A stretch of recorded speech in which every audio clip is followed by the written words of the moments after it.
10 сентябрь.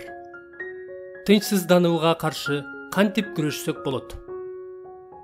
Бардык түйшүктөрүңөрдү ага тапшыргыла, анткени ал силер үчүн кам көрөт. 1 Петр 5-бөлүм 7-аят. Забур 55-бөлүм 4-аятта мени коркунуч басканда сага таянам деп айтылат. Байкасаңыз, бул жерде мен эч качан коркпойм деп айтылбайт. Коркунуч чабуул жасаганда согуш башталат. Демек, китепте чыныгы ишенүүчүлөр тынчсызданууга кабылышпайт деп айтылбайт. Тескерисинче, китеп тынчсыздануу пайда болгондо ага каршы кантип күрөшүү керектигин үйрөтөт. Мисалы, 1 Петр 5-бөлүм 7-аятта бардык түйшүктөрүңөрдү ага тапшыргыла, анткени ал силер үчүн кам көрөт деп айтылат. Бул жерде силер эч качан тынчсызданууну сезбейсиңер деп айтылбайт. Тынчсызданууга кабылганыңарда аларды Кудайга тапшыргыла деп айтылат. Жолдо кетип бара жатканыңызда, ылай унааңыздын алдыңкы терезесине чачырап, убактылуу жолуңуз көрүнбөй, тынчсызданып баштаганыңызда, унааңыздын терезе тазалагычтарын иштетип, терезе жуугучуңуздун суусун чачыратыңыз. Ошентип, күн сайын тынчсыздануу сезимине кабылган адамга менин жообум мындай. Мындай нерсе аздыр көптүр болуп турат.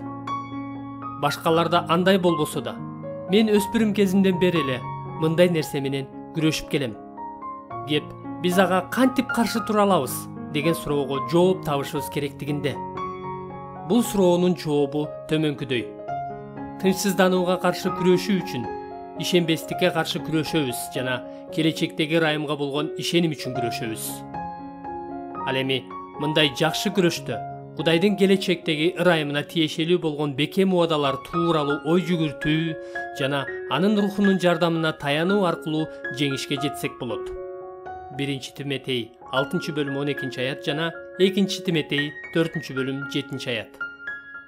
Терезе тазалагычтар ишенбестиктин ылайларынан тазалап туруучу Кудайдын убадалары. Ал эми айнек жуугучуңуздун суусу болсо, ыйык рухтан келген жардам. Күнөөдөн, анын ичинде тынчсыздануу күнөөсүнөн арылтуучу күрөштү ыйык рухтун жардамы жана чындыкка болгон ишеним менен жүргүзүү керек. 2 Тессалоникалыктар 2-бөлүм 13-аят. Рухтун иши жана чындык сөзү улуу ишенимди куруучулар болуп эсептелет. Ыйык рухтун жумшартуучу иши болбосо, сөз өзү алдыңкы терезеде катып калган ишенбестиктин ылайларын тазалай албай калат. Рухта, сөзда болуусу зарыл. Кудайдын убадаларын окуп, анын рухунан жардам сурап сыйынганыбызда алдыңкы терезе тазарып, Кудай биз үчүн камдап койгон жыргалчылыкты көрө баштайбыз. Ошондо ишенимибиз бекемделип, тынчсыздануу жоголуп, унаабыз кайра тез жүрө баштайт.